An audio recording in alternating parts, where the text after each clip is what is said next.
Hello ladies and gentlemen, and welcome back to my channel for another third-party unlicensed 1/6 scale figure unboxing and review.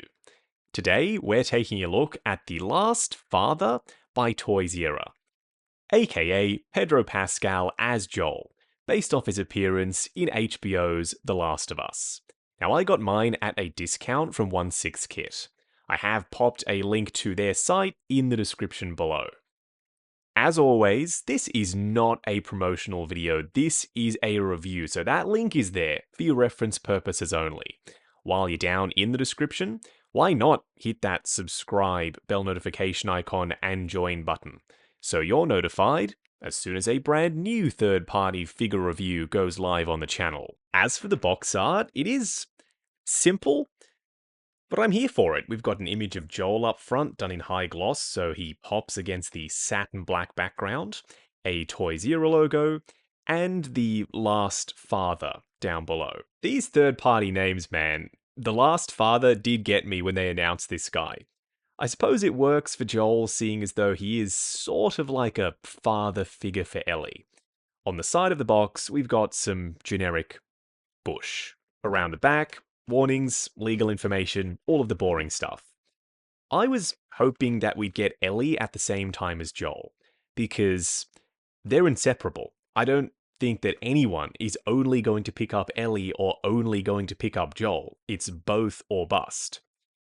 The reason that she isn't out yet, I believe, is because they're giving her a bespoke body, and that sort of thing does tend to take time.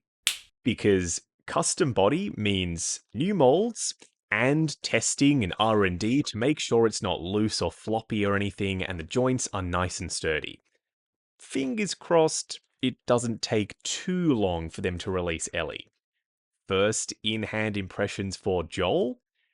So far so good. I'm seeing a lot of things that I like. The head sculpt, the weathering on the outfit, and some seamless forearms. What we're going to do now is get all of Joel's accessories laid out in the lightbox and take a closer look at everything he comes with. Starting off with the display base first, which is just done in the usual Toysera rectangular style. The print up on top for the foliage is done in this grippy textured finish. Then around the front, there's no nameplate. I prefer a blank nameplate area over and above printing something like The Last Father on the front of the base, for example.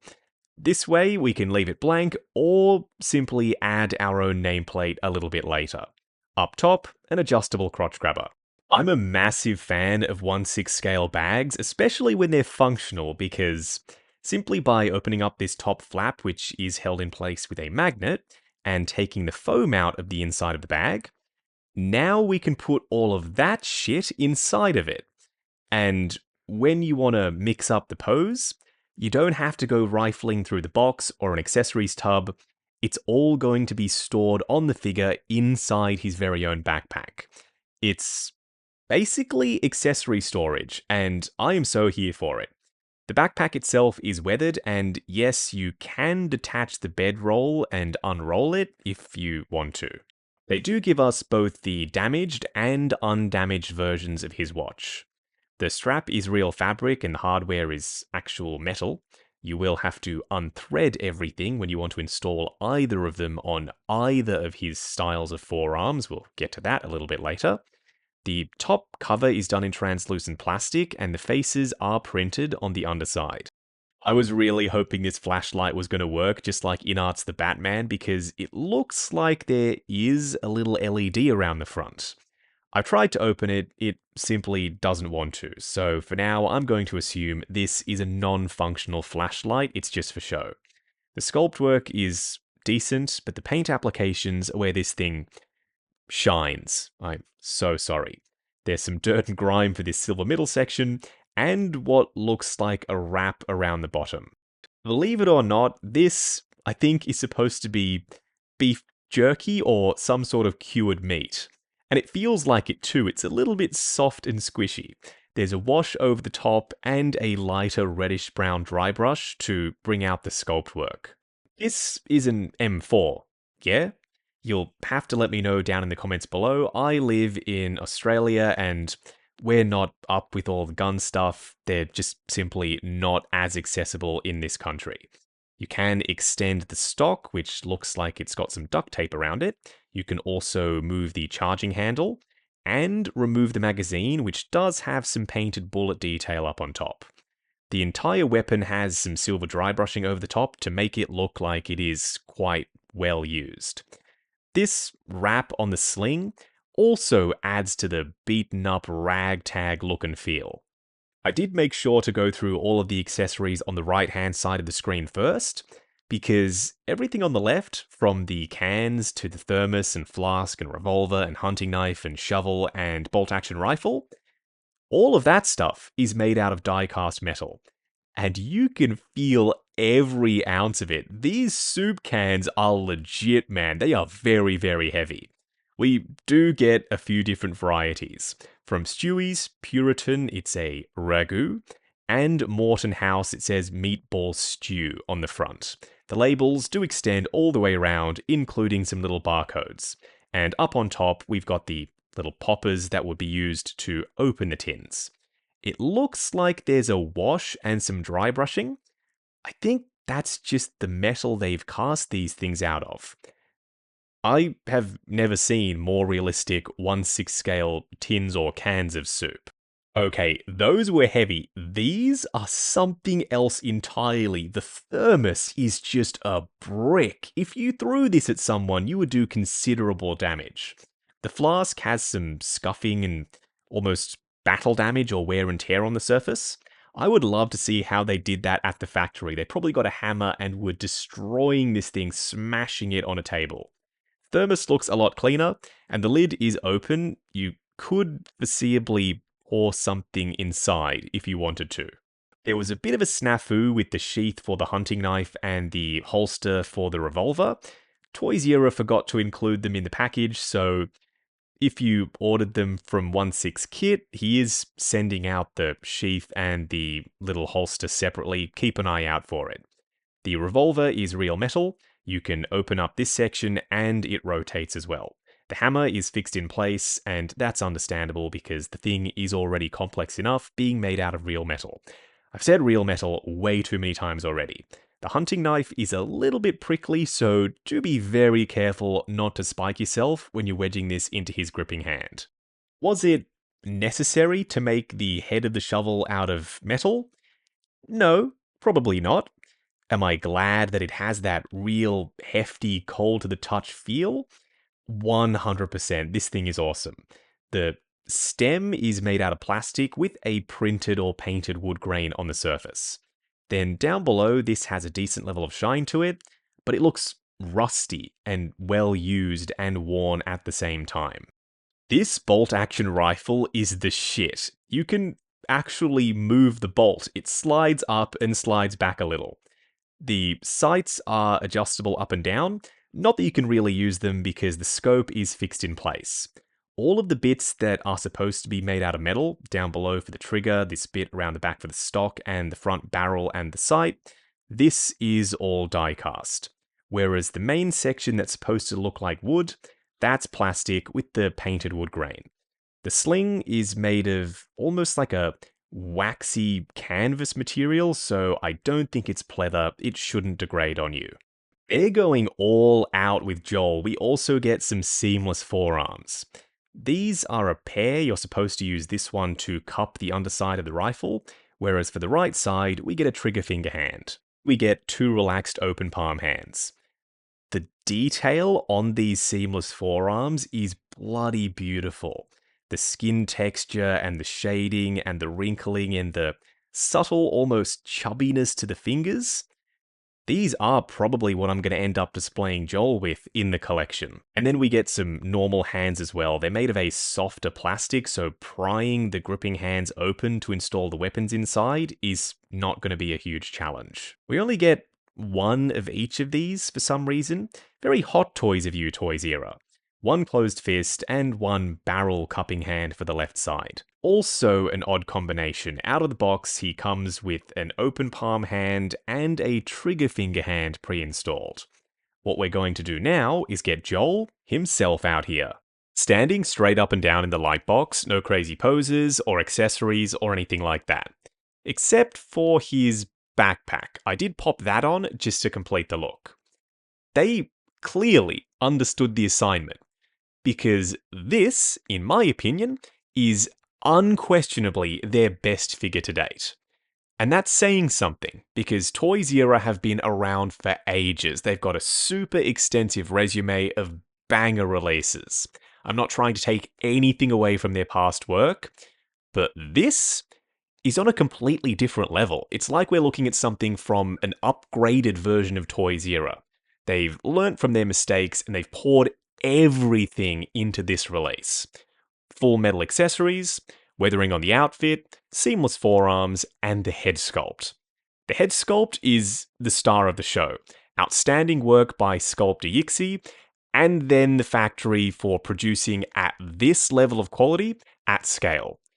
I had high hopes for this guy when he was announced, and luckily, they delivered.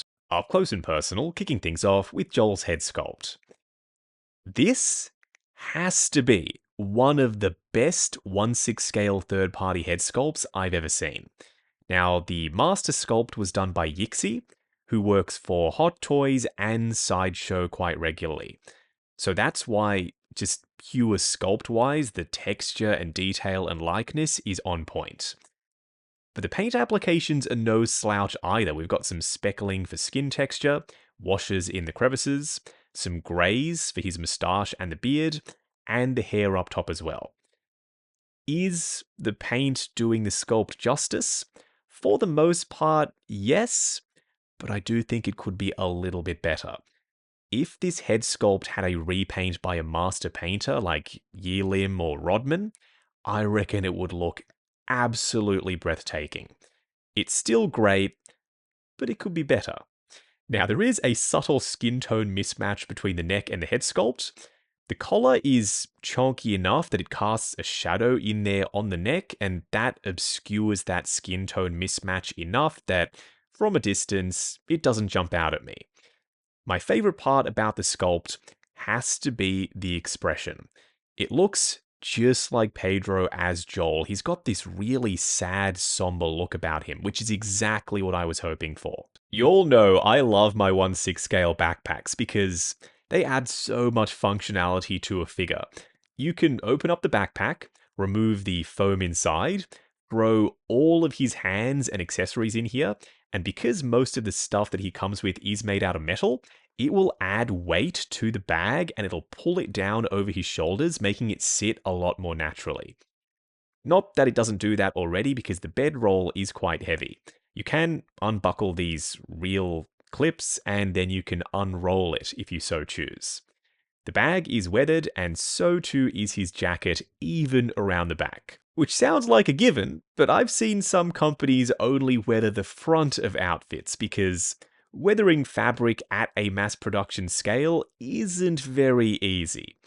The jacket around the front is weathered too. There's tatters and tears and areas where it looks like it's scuffed up as though he's been kicking some zombie butt. The sleeves are a little bit too tight in my opinion, but they highlight his Pedro biceps, so you can see the outline of his musculature poking through the sleeves. Underneath the jacket, he's got a very Joel-looking shirt on, and underneath that, a grey t-shirt. If you are curious what he looks like with the seamless forearms on, with the jacket and backpack removed, let's give that a go. But before we do, a quick stop off. I thought I'd show you what he looks like with his long sleeve shirt on, with the sleeves rolled down and the jointed forearms still installed. Don't forget to pop his watch on because that obscures the wrist peg on the left side. Every now and then, I am going to rock him like this because it highlights how good the proportions are on the body. The neck is just the right height, he's got the defined traps and the rounded shoulders. The pecs are also poking through the outfit, which is something that I wasn't expecting. You can see that ridge right there. With the jacket removed, the collar for the shirt has more room to breathe, so it flares out, exposing that skin tone neck, so you get some added detail as well.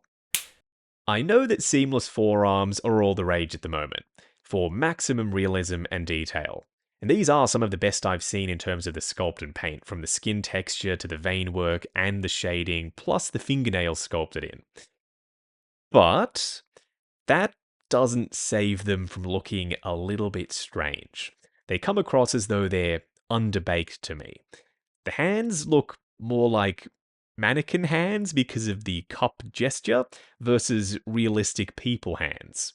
And getting the watch on was non-trivial. It took me ages futzing with the strap. Take your time with it, you'll get it eventually. It's not like they're too long or anything, because the wrists are in line with the bottom of the crotch, which is where they should be for accurate human proportions. They still look long though. Something isn't quite right. Do weigh in down in the comments below. Do you like these or not? I'm glad they're here. I appreciate the effort. They're just not my cup of tea. Now, underneath his shirt, he does have a belt on with a real metal belt buckle, and you can attach either the revolver in its holster or the knife in its sheath to the belt. That does mean you'll have to undo it to get them on there, and I don't fancy trying to do that. Installing the forearms was already enough of a faff. Very quickly, I know I did a snap transition before when I was switching out the forearms. I thought I'd show you how difficult or easy it is to remove the jointed ones and then install the seamless ones. It's quite challenging to just pull these off, so don't do that. All you need to do is hold the bicep in place, angle the forearm back, and it'll slide off. The same thing can be said for once you install these. If you want to remove them, angle them back, they'll pop off the joint. The rest of this should be pretty quick. He's just got some blue jeans on with the contrasting yellow stitching, and there's some dirt and grime on the surface. Not as obvious on camera, in person, much more so.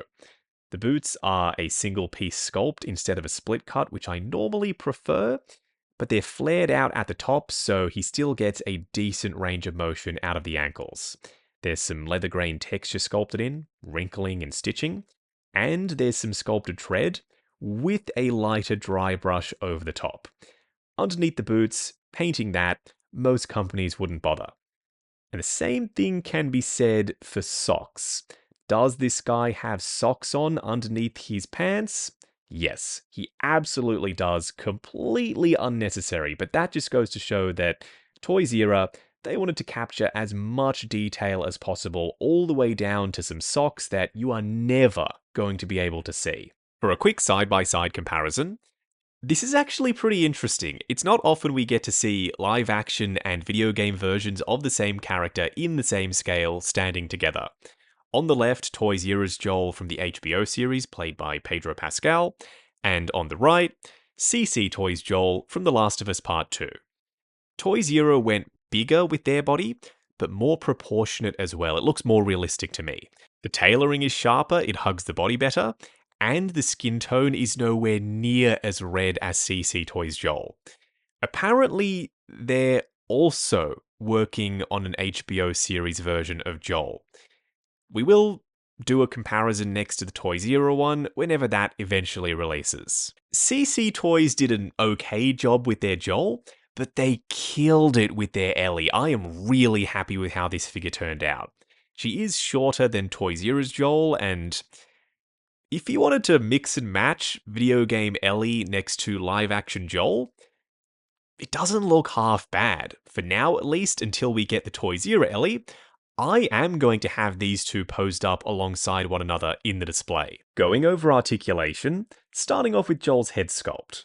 It's on two joints, a ball joint at the base of the neck and a double ball peg up underneath the head itself. Combined, looking forward to there, looking up to there, which is a surprising amount of range actually. Swivel and pivot side to side. If you opt to remove his jacket, the arms will move more freely. Going up to there, going forward and back on soft ratchets. There's a butterfly joint at the shoulder that hinges up and down. Swivel at the bicep, double bend at the elbow going past 90. Then for the wrist peg, a hinge and swivel. Unless you switch out the forearm for one of the seamless options, then you'll have no joint at all. crunching forward at the torso to there, going back quite far, swivel and pivot side to side. His legs will go forward to there, going out to there, swivel at the upper thigh. Ratcheted double bend at the knee, going past 90. And then a double ball peg for the ankles. Even though these are not split cut boots, which I would have preferred, they're low cut enough and they're flared out at the top so that you still get access to the joint. Good for forward and back, swivel, as well as ankle tilt. Wrapping up on Toys Era's Joel from the HBO Last of Us series. Toys Era? Well done. Seriously, y'all killed it. Now I cannot wait for Ellie. I'm literally counting down the days because if she's produced at the same level as this guy was, we're in for a treat. Like, they've considered everything, every little detail, from the weathering on the soles of the boots, to the socks under his trouser legs, to the die-cast weapons. Tailoring is even some of the sharpest I've seen. Not just for a third-party company either, it trumps some official products for me. The undisputed star of the show is the head sculpt. Getting a killer master sculpt from a talented artist like Yixi is one thing. But being able to deliver at scale, at mass production in a factory, with little to no degradation in detail, is something that you just don't see very often. This is a home run for them, and I'm so glad they were able to do Pedro and The Last of Us justice. A brilliant figure from a great show based off a phenomenal game. All around wins, this figure included. Now I got mine at a discount from 1/6 Kit. I have popped a link to his site in the description below. For your reference purposes only, as always, this is not a promotional video, this is a review. If you are heading down to the description, why not hit that subscribe, bell notification icon, and join button, if you like the sound of seeing your name in the end credits of my reviews. Like, comment, and subscribe. We'll catch you in the next video.